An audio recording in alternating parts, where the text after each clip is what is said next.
Global बाजार के update के साथ ही नेहा हमारे साथ हैं। गुड मॉर्निंग नेहा, स्वागत करते हैं आपका।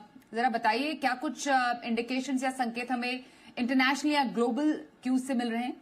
बिल्कुल, गुड मॉर्निंग स्वाति। देखिए, अमेरिकी मार्केट्स तो एक लंबे वीकेंड के बाद मंगलवार को लौटेंगे, सोमवार को छुट्टी रही, लेकिन आज अगर वायदा पर देखा जाए, आप डाउ नास्डैक फ्यूचर्स देखें तो अधिकतर इंडिसेस यहाँ पर एक छोटे दायरे में ट्रेड करते हुए दिखाई दे रहे हैं, तो हल्का फुल्का सा ही है। और अब तो देखिए एशियन ट्रेड में मजबूती के साथ थोड़ा खुलने के बाद अब लाल निशान की तरफ चले गए, तो एक बहुत ही छोटे दायरे का ट्रेड देखने को मिल रहा है। हालांकि ये हफ्ता इंपॉर्टेंट रहने वाला है क्योंकि इस हफ्ते अमेरिका में जनवरी के जो FOMC के मिनट्स हैं वो जारी होने वाले हैं। उससे आगे की इनकी मॉनेटरी पॉलिसी को लेकर, ब्याज दरों में कटौती को लेकर क्या संकेत मिलते हैं वो जानना अहम होगा। चौथी तिमाही के GDP का अनुमान भी इसी हफ्ते आएगा और जो PC प्राइस इंडेक्स है उस पर नजर होगी। इस हफ्ते वॉलमार्ट, डिस्कवरी, वार्नर ब्रदर्स जैसी कुछ इंपॉर्टेंट कंपनियों के तिमाही नतीजे जारी होंगे। लेकिन आज का दिन इंपॉर्टेंट रहने वाला है क्योंकि अमेरिका और ईरान के बीच जो पिछले हफ्ते ओमान में बात हुई थी, उसके बाद अब दूसरे चरण की जो बैठक है स्विट्जरलैंड में वो होने वाली है। आइडियली देखा जाए तो इस बातचीत के सिचुएशन में कच्चे तेल को कंट्रोल में रहना चाहिए था, लेकिन कल हमने देखा कि ऑलमोस्ट 1 से 1.25% की मजबूती लेकर बंद हुआ है। प्लस हमने देखा कि मिडिल ईस्ट में अमेरिका ने अपना जो दूसरा एयरक्राफ्ट कैरियर है वो भी तैनात कर दिया। ये सारी चीजें जियोपॉलिटिकल तनाव को खत्म होने नहीं दे रही हैं।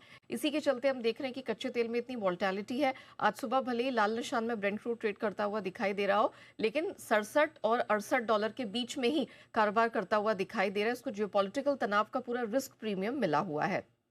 एनीवेज, डॉलर इंडेक्स 97 डॉलर के पास, 97 के स्तर के करीब है। 10 साल की अमेरिकी बॉन्ड यील्ड लगातार तीसरे दिन कमजोर रही है, 2.5 महीने के निचले स्तर पर। प्रेशियस मेटल्स की बात करें, सोना कल $30 गिरकर कारोबार करता हुआ नजर आया। ये $5000 के इर्द गिर्द खुद को टिकाने का प्रयास कर रहा है। चांदी की बात करें तो यहाँ पर भी हमने 1.5 से 2% की कमजोरी आते हुए देखी। 76.5 के करीब ये बंद हुआ। आज सुबह हम देख रहे हैं कि 74-75 के बीच में घूमता दिखाई दे रहा है, प्रेशर है। मेटल्स में हमने चौतरफा गिरावट देखी। इसके 2-3 बड़े कारण भी हैं। पहला तो हम देख रहे हैं डॉलर इंडेक्स की स्टेबिलिटी। दूसरा हम देख रहे हैं कि जो चीन के मार्केट्स हैं वो एक लंबे लूनार न्यू ईयर हॉलिडे पे चले गए हैं। उससे पहले हमने देखा है कि LME और शंघाई इन्वेंट्रीज दोनों ही काफी बढ़कर आई हैं और जितनी तीनों बड़ी एक्सचेंजेस की इन्वेंट्रीज है ग्लोबल लेवल पर, वो 1 मिलियन टन का आंकड़ा पार कर चुकी है काफी समय के बाद।